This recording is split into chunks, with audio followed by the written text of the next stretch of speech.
அது ஒவ்வொரு ஆண்டும் எவ்வளவு சிறப்பாக கடைபிடிக்கப்படுகிறது என்பதையும் விரிவாக சொன்னார்கள்.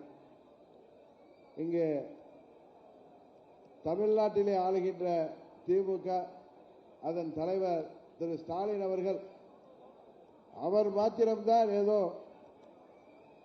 இஸ்லாமியர்களின் உறவினரை போல இஸ்லாமியர்களுக்கு பாதுகாவலர் போல ஒரு பிம்பத்தை ஏற்படுத்துகின்றார். பாரதிய ஜனதா கட்சியையும் மத்திய அரசாங்கத்தையும்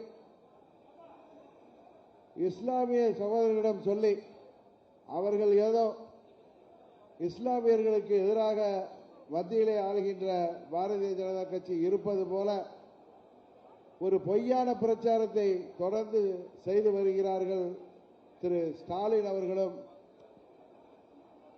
திராவிட முன்னேற்ற கழக கூட்டணியைச் சேர்ந்தவர்களும்.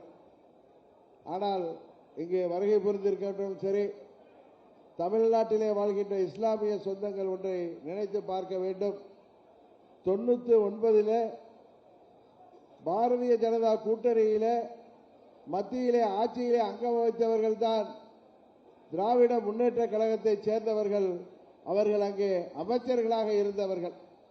அப்பொழுதெல்லாம் பாரதிய ஜனதா கட்சி மக்களின் நண்பர்களாக, குறிப்பாக சிறுபான்மை மக்களின் தோழர்களாக இவர்களால் அன்றைக்கு சித்தரிக்கப்பட்ட பாரதிய ஜனதா கட்சி இன்றைக்கு வாக்கு வங்கி அரசியலுக்காக தாங்கள் சிறுபான்மையினர் வாக்கை பெற வேண்டும் என்பதற்காக, அந்த வாக்குகளை தக்க வைத்துக் கொள்ள வேண்டும் என்பதற்காகவே மத்தியிலே ஆள்கின்ற ஆட்சிக்கு எதிராக தமிழ்நாட்டு மக்களை திசை திருப்புகின்ற முயற்சியிலே தொடர்ந்து ஈடுபட்டு வருகிறார்கள்.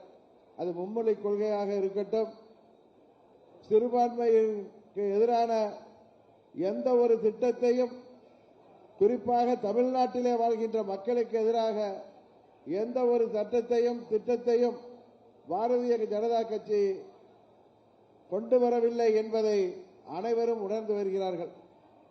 பிற மாநிலங்களிலே எப்படி பாரதிய ஜனதா கட்சிக்கு சிறுபான்மை மக்கள், குறிப்பாக நமது இஸ்லாமிய பெருமக்கள் வாக்களிக்கிறார்களோ அதுபோல வருங்காலத்தில் தமிழ்நாடு முழுவதும் இஸ்லாமிய பெருங்குடி மக்களும் சிறுபான்மை மக்களும் பாரதிய ஜனதா கட்சி கூட்டணிக்கு, எங்களது தேசிய ஜனநாயக கூட்டணிக்கு ஆதரவளிக்கின்ற காலம் வெகு விரைவிலே வந்து கொண்டிருக்கின்றது.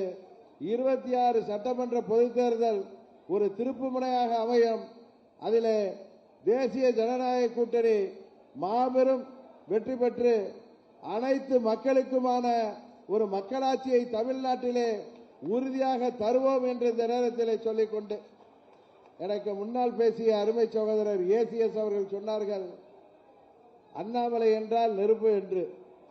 அவர் எதிரிகளுக்குத்தான் நெருப்பு, நண்பர்களுக்கும் தமிழ்நாட்டு மக்களுக்கும் அவர் அகல் விளக்காக அண்ணாமலை தீபம் போன்று இன்றைக்கு விளக்கி வருபவர். ஏதோ கூட்டணி கட்சியை சேர்ந்தவர் என்பதற்காக சொல்லவில்லை. உண்மையிலேயே பாரதிய ஜனதா கட்சியின் தலைவர்கள் ஒரு சிறந்த மனிதரை, நல்ல மனிதரை, நல்ல படித்தவரை பாரதிய ஜனதா கட்சியின் தலைவராக நியமித்திருக்கிறார்கள்.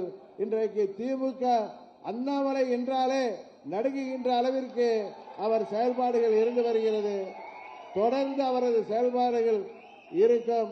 26 தேர்தலிலே தேசிய ஜனநாயக கூட்டணியை ஆட்சி பொறுப்பிலே தமிழ்நாட்டிலே நாங்கள் ஆட்சி அமைக்கின்ற வரை ஓய மாட்டோம் என்று இந்த நல்ல நேரத்திலே சொல்லி விடைபெறுகின்றேன்.